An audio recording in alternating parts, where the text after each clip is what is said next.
오늘은 킹덤과 판도라를 같이 비벼나자. I don't know if you know, but I'm mostly specialized in American cinema.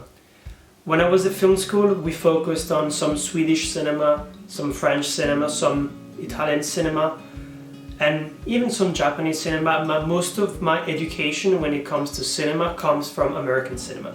So because of the 2 lockdowns this year, I decided to go into uncharted land and go into South Korean cinema. Of course, I was always aware, and I've seen a lot of films made by Park Chan-wook, Bong Joon-ho, or Kim Ji-woon, for example, and I've seen a lot of their films, but I really wanted to go deeper and look at stuff that is mostly not advertised here in Europe, or even in the Western culture in general.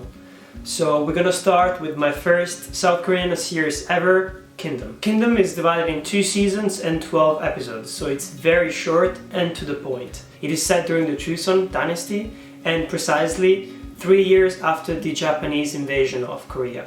It is a really important time period because it lasted almost 5 centuries, from 1392 to 1897, and that's when it was replaced with the Empire of Korea.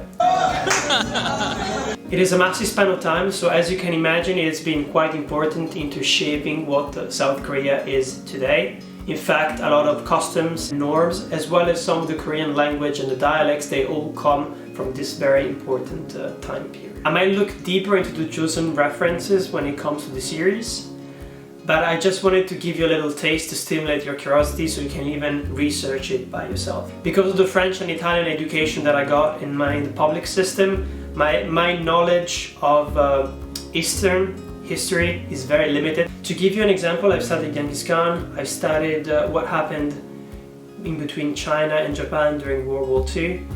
I've studied the Vietnam War from a Western perspective, and that is basically it. That is it when it comes to what I've learned and what I remember from public schooling. And I've even managed to learn a bit about post-war Japan when it comes to my film studies, but that is basically it.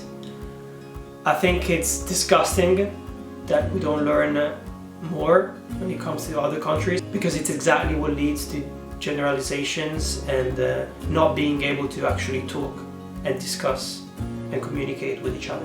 Kingdom tells a story of a plague unleashing in the countryside and how it directly and indirectly meddles with the political system of ancient Korea. Honestly, the series was so great, and it was not only because of the production design and the action sequences, but mostly because of the writing, and Kim Woo-hee really managed to insert those really little political aspects and intrigues that were as interesting to watch as the Hungry Zombies. Without joking, this is the closest thing that I've seen that can be compared actually to Game of Thrones. Maybe the political climate is not as complex, but it still feels as emotionally resonant and interesting to watch and unfold. I was mostly impressed by the pacing of this series and what it managed to do with only 12 episodes, but also by the characters and the character developments and what they managed to do when it comes to their interpersonal relationships. I tip my hat off for the performance of Ju Ji-yeon, who was playing the Crown Prince, and of course Moo Young, who was played by Kim Sang-ho, and the deep relationship that they managed to build together based around friendship, loyalty and respect. And of course Shobi, who was played by Bae Do-na. She's always incredible in everything that she does, so I'm not even impressed that her performance was great in Kingdom. While the first season was about hunger, the second season was about blood, and the third season to develop around the theme of resentment. When it comes to the zombies themselves, I think we're gonna start getting some new fresh things, especially as for the end of season 2 we saw our main characters starting to travel north to discover the origins of the disease, of the plague. Just because of the lockdown situation, because of how 2020 has been, the production of course has been slowed down, and it doesn't seem very likely that we'll be getting a third season for 2021, but more for the year after, so 2022.